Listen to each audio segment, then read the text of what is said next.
Good morning students, this is Rohit Pandey sir and now start your further topic how to measure the distance of a superior planet. Guys, in last lecture we discussed about how to measure the distance of a inferior planet and now guys I start your how to measure the distance of a superior planet. Guys, superior planet and inferior planet. Inferior planets are those planets which are inside the orbit of the earth and which planets which are outside of the outsider of the orbit of the earth are superior planet. Okay guys, means superior planets वो होते हैं जो अर्थ की orbit के बाहर होते हैं और इंफीरियर प्लैनेट्स वो प्लैनेट्स जो अर्थ की ऑर्बिट के इनसाइड होते हैं, नहीं अंदर होते हैं. Okay guys, for the measurement of superior planet we use a very famous method, Kepler's method. Guys, according to Kepler, he tells us whenever any planets which are moving around the sun. So guys, इनके बारे में Kepler ने ये बोला कि the planets, the time period of a planet revolution around the earth is directly proportional to the cube of semi major axis. It means according to Kepler ने ये बोला कि अगर ये आपका सन है और कोई भी प्लेनेट अगर वो अर्थ के अराउंड ऐसे मूव कर रहा है तो उसका जो टाइम पीरियड होगा गाइस, ये क्योंकि आपको ये मालूम है कोई भी प्लेनेट होते हैं अर्थ के चारों तरफ एक इलिप्टिकल पाथ में मूव करते हैं, सर्कल में नहीं, इलिप्टिकल पाथ में. तो गाइस उसमें ये एक मेजर एक्सिस होती है और ये माइनर एक्सिस. तो माइनर एक्सिस बी है और मेजर एक्सिस अगर ए है तो according to Kepler the time period of planet which are revolution around the sun is directly proportional to the cube of semi major axis. Means t square is directly proportional to a cube. Means square of the time period is directly proportional to the cube of semi major axis. ये major axis. Okay guys, और ये उसका semi means half part. अब guys इसको फॉर्मूले में कैसे हम लोग आगे लेकर जा सकते हैं. तो गाइस प्रोपोर्शनल को अब अगर हम बाहर करें तो t1 square divided by t2 square is equals to a1 cube divided by a2 cube, ऐसा कर सकते हैं. ओके गाइस, इसको हम एक क्वेश्चन में भी लेकर सकते हैं. क्वेश्चन गाइस आपकी स्क्रीन में भी है और यहाँ पर हम ले लेते हैं. गाइस अकॉर्डिंग टू क्वेश्चन कह रहा है suppose there is a extended a planet that went around the sun and twice as fast as the earth. What would be its orbital size and compared to the that of the earth? Means कह रहा है एक planet है जिसका जो time period है वो अर्थ के टाइम पीरियड का डबल है. मीन्स अगर ये टाइम पीरियड ये अर्थ का हो और ये टाइम पीरियड प्लेनेट का है तो गाइस इन दोनों में जो रिलेशन है प्लेनेट का जो टाइम पीरियड होगा अर्थ के टाइम पीरियड का डबल होता है. ओके गाइस, यानी अर्थ के टाइम पीरियड का ये क्या होगा, डबल होता है. और गाइस इसमें कह रहा है कि आपको इस प्लेनेट की ऑर्बिटल साइज बतानी, यानी ये एपी आपसे पूछ रहा है. तो गाइस अगर आप यहाँ पर देखें तो अगर ऑर्बिटल साइज अगर आप देखें तो जो हम कंपेयर कर लेते हैं गाइस सन से करते हैं. तो सन से अर्थ की जो ऑर्बिटल साइज है वो आपको मालूम हो कितनी होती है, तो 1 AU होती है. The distance between sun and earth is 1 astronomical unit. ये गाइस आपने लास्ट लेक्चर में भी देखा हुआ है. तो गाइस अगर हम इसमें फॉर्मूला अप्लाई करें तो गाइस अगर यहाँ पर हम टी अर्थ और ये टी प्लेनेट ऐसे ले लें तो इसका square is equal to A अर्थ और इसका cube divided by A planet का क्यूब, ऐसा कर सकते हैं.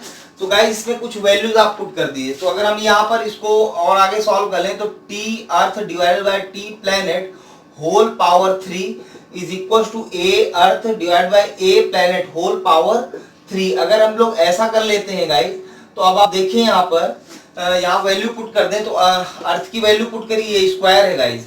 तो अगर आप इसकी अर्थ की वैल्यू पुट करते हैं तो यहाँ हो जाएगा 2 time period of planet divided by time period of planet और ये इसका स्क्वायर डिवाइडेड बाय ए, ये आपको मालूम है कितना है, तो ये आपका 1 AU होता है.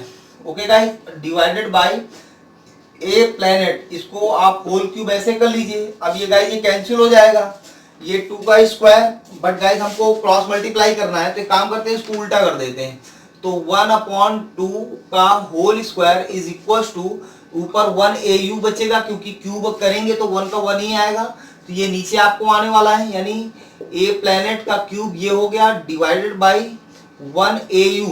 ओके गाइज, अब आप इसको अगर सॉल्व करें तो ये 0.5 का स्क्वायर होगा, इसको इधर भेज दीजिए इंटू 1 AU, यानी ये आगे इधर into 1 AU divide is equal to A planet का क्यूब। अब गाइस इसका क्यूब रूट ले लेंगे, तो क्यूब रूट लेने के बाद जब आप देखेंगे तो ए प्लैनेट हो जाएगा 0.5 पावर 2/3 ऐसा होगा। और गाइस जब इसको आप सॉल्व करेंगे तो आंसर कुछ आपका इस तरह आने वाला है।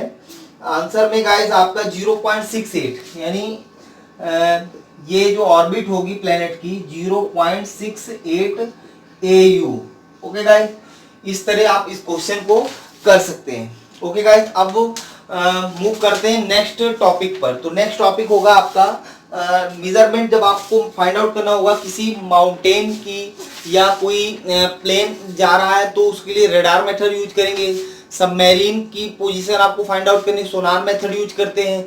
किसी माउंटेन की डिस्टेंस आपको मेजर करनी तो इको मेथड का यूज कर लेते हैं। गाइस इन सारे मेथड्स का फॉर्मूला एक ही है, तो गाइस एक ही फॉर्मूला है, उसको हम आपको इको मेथड से आपको बता देते हैं। बाकी क्वेश्चंस हम लोग सारे उसके कर लेंगे क्योंकि सब में एक ही फॉर्मूला यूज होगा और लगभग एक ही कॉन्सेप्ट होगा। तो हम लोग देख लेते हैं गाइस। अब यूज करते हैं गाइस, जो नया टॉपिक है हमारा वो है रडार मेथड, सोनार मेथड, लेजर मेथड और इको मेथड। ओके गाइस, सो चलिए स्टार्ट कर दें। तो इको मेथड में गाइस देखिए क्या होगा कि सपोज यहाँ पर ये कोई रॉक है, बहुत काफी डिस्टेंस पर है और हमें इसकी डिस्टेंस फाइंड आउट करनी है। और गाइस हम लोग यहाँ पर खड़े हैं। ओके गाइस, कहाँ पर? तो यहाँ पर हम लोग खड़े हुए हैं। अब हमसे पूछ रहा है कि इसकी डिस्टेंस क्या होगी। तो गाइस इसके लिए इको मेथड में क्या करना होता है, आपको एक गन ले लेना होता है और गन को आपको करना क्या होगा, गन से यहाँ से एक फायर करना होगा।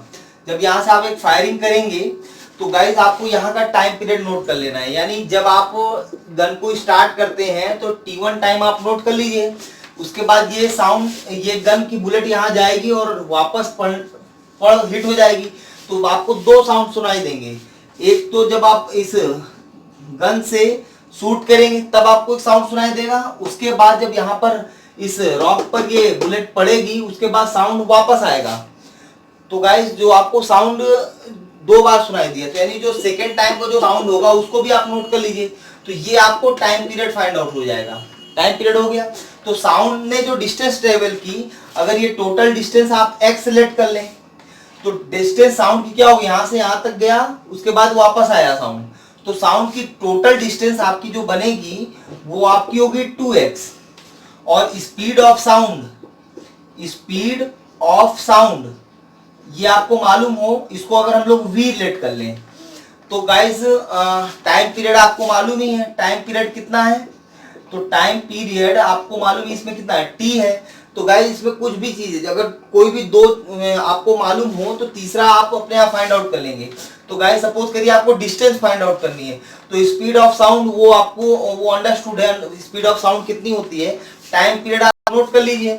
तो गाइस अगर आपको डिस्टेंस फाइंड आउट करनी है तो गाइस एक फॉर्मूला होता है, speed is equal to distance upon time. Speed आपकी कितनी है, v is equal to 2x divided by t, यानी आपको x चाहिए तो v into T by 2। Guys ये फॉर्मूला आपको यूज कर लेना है। ये जब आप गन से आप शूट करेंगे तो गन के लिए साउंड का जो होगा स्पीड वो आप राइट कर लेंगे, टाइम पीरियड नोट कर लेंगे। अगर सपोज करिए आपको किसी एरोप्लेन की डिस्टेंस फाइंड आउट करनी है तो आप उसके लिए क्या करें, एक लेजर बीम भेजेंगे। वो लेजर बीम जब आप यहाँ से फेंकेंगे तो आप वो टाइम नोट कर लीजिए। उसके बाद जब वो उसके पढ़ने पर एक आपको रिवर्स में एक सिग्नल आएगा, तो वो सिग्नल तक का आने का टाइम वो नोट कर लिए, तो वो आपका टाइम पीरियड हो जाएगा।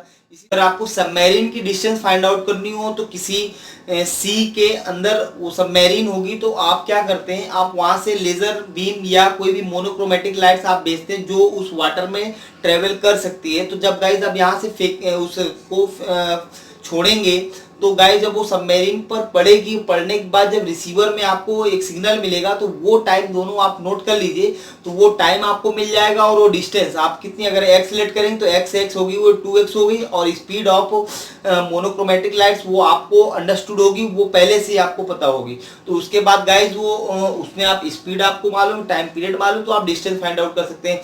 इसी तरह गाइज अगर मून की डिस्टेंस फाइंड आउट करनी होती है तो यहाँ से मोनोक्रोमेटिक लाइट भेजते हैं और वो मून पर पहुंचकर उसको हिट करके एक रिसीविंग सिग्नल जो आपको मिलता है कि हाँ उसको हिट हो चुकी है, तो वो टाइमिंग आप नोट कर लेंगे और उस लाइट की स्पीड आपको मालूम होगी, वो आप फाइंड आउट होगी आपको।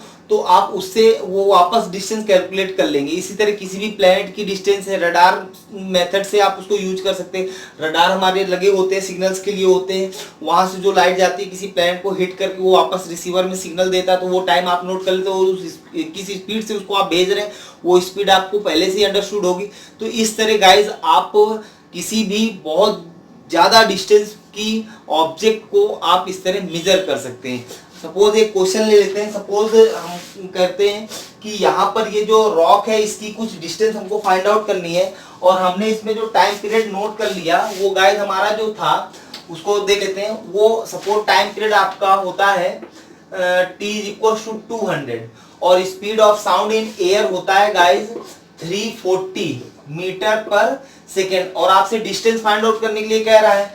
तो x क्या होता है v/t/2, तो v कितना है 340 into time period 200 second divided by 2, ये कैंसिल है 100, यानी x = 340 और ये 00 इतने मीटर। इस तरह आप डिस्टेंस को मेजर कर सकते हैं। ओके गाइस, तो इस तरह के आप कुछ क्वेश्चंस और भी सॉल्व करिएगा। एक क्वेश्चन लास्ट लेक्चर में एक क्वेश्चन रह गया था, कॉपरनिकस मेथड में हमने एक क्वेश्चन नहीं कराया था और बच्चों के कुछ कमेंट्स आए थे, कुछ मैसेज आए थे। तो गाइस देख लीजिए, एक क्वेश्चन है स्क्रीन पर है, कह रहा है assuming the orbit of a planet Mercury around the sun to be a circle and Copernicus determined the orbit of the radius to be 0.38 astronomical unit. From this determine the angle of maximum elongation for Mercury and its distance from the Earth where the elongation is maximum. Okay guys, question में कह रहा है कि ये आपका जो सन है और इधर ये देखिए इसको, ये अर्थ की ऑर्बिट है और सपोज करिए कि यहाँ पर एक प्लेनेट है जो चूंकि इंफीरियर प्लेनेट होगा, कॉपरनिकस मेथड है तो इंफीरियर प्लेनेट की बात होगी। ये प्लेनेट है यहाँ पर और इसकी जो डिस्टेंस है, ये प्लेनेट है गाइस, ये प्लेनेट है, इसकी डिस्टेंस गिवन 0.38 AU, ये सन है। ओके गाइस, और आपसे कह रहा है कि ये मैक्सिमम एलोंगेशन पर है। इसका मतलब जो ये अर्थ है यहाँ पर गाइस, ऐसे ये यहाँ पर अर्थ है, ये अर्थ है, अर्थ, तो ये सन और अर्थ के बीच की जो डिस्टेंस होगी RES अगर ले लें तो वो तो 1 AU होती है। और आपसे कह रहा है कि प्लेनेट और अर्थ के बीच की डिस्टेंस बताइए। जब मैक्सिमम एलोंगेशन बन रहा है उस टाइम पर आपको प्लेनेट और अर्थ की डिस्टेंस बताइए। तो मैक्सिमम एलोंगेशन हम लोग एप्सिलॉन नॉट और आपसे RPS आपसे पूछ रहा है। तो गाइज हमारे पास ये दो करेस्पॉन्डिंग साइड है बट एंगल नहीं है, तो गाइज इसमें प्रॉब्लम होगी। तो सबसे पहले आपको फर्स्ट एंगल फाइंड आउट कर लेंगे।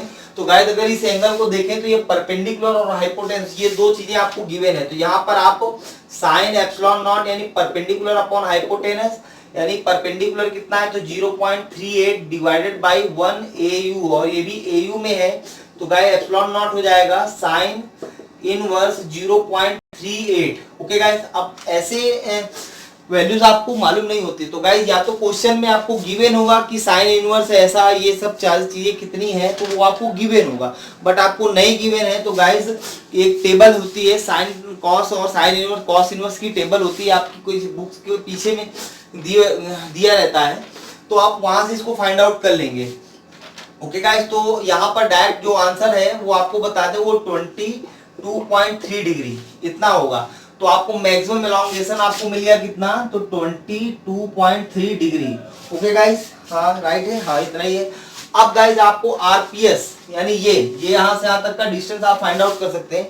तो इसके लिए चूंकि बेस आपको दिया हुआ है तो ये बेस के लिए कॉस यूज करेंगे, यानी बेस अपॉन हाइपोटेनस। बेस कितना है तो आरपीएस डिवाइडेड बाई हाइपोटेनस कितना है तो आरईएस, अर्थ और सन। तो गाइस हमें आरपीएस चाहिए, तो RPS is equal to RES into cos epsilon. तो गाइस ये होता है 1 AU और गाइस ये कॉस इनटू में कॉस 22.3 डिग्री, इसकी वैल्यू कितनी होगी? तो गाइस ये वैल्यू करीब होगी, इसको आप स्टेबल पे देख सकते हैं, तो आपको जो वैल्यू फाइंड आउट होगी वो होगी 0.9252 AU। इसको आप चेंज कर दीजिए गाइस मीटर में, तो 0.9252 इंटू 1.5 होती है या 1.496 इंटू 10⁴ अब गाइस जब इसको आप सॉल्व करेंगे RPS, तो ये आपकी कुछ वैल्यू आएगी 1.384 इंटू 10⁻11, ये मीटर में होगा। आप चाहे तो इसको और आगे सॉल्व कर सकते हैं, 1.384 इंटू 10⁻3 कम कर दीजिए, यानी 8 हो गया किलोमीटर। तो गाइस प्लेनेट और अर्थ के बीच का जो डिस्टेंस रहा वो आपने मेजर कर लिया कुछ इतना। ओके गाइस, तो ये कुछ रूल्स आपके कंप्लीट हुए। गाइस अब इनके क्वेश्चन जरूर आप सॉल्व करिएगा, क्योंकि जब तक आप क्वेश्चन सॉल्व नहीं करेंगे आपको अपने सब्जेक्ट में या अपने टॉपिक में कमांड नहीं होगी। तो गाइस जितना भी हो सके आप क्वेश्चन जरूर सॉल्व करिए, आप अपने बुक्स के क्वेश्चन सॉल्व करिए, या जो सीट आपको दी जाती है आप उस सीट के क्वेश्चन सॉल्व करिए। बिना सॉल्व किए आप क्वेश्चन या किसी भी टॉपिक में कमांड नहीं ले सकते गाइस। तो ये रिक्वेस्ट है कि आप इसको जरूर सॉल्व करिए। अगर कोई भी प्रॉब्लम होती तो आप बता सकते हैं, आपके पास कई सारे ऑप्शन है कि किस तरह आप आपको कांटेक्ट कर सकते हैं। ओके गाइस, चलिए अब मिलते हैं नेक्स्ट लेक्चर में। तब तक गाइस पढ़ते रहिए और प्रैक्टिस करते रहिए। All the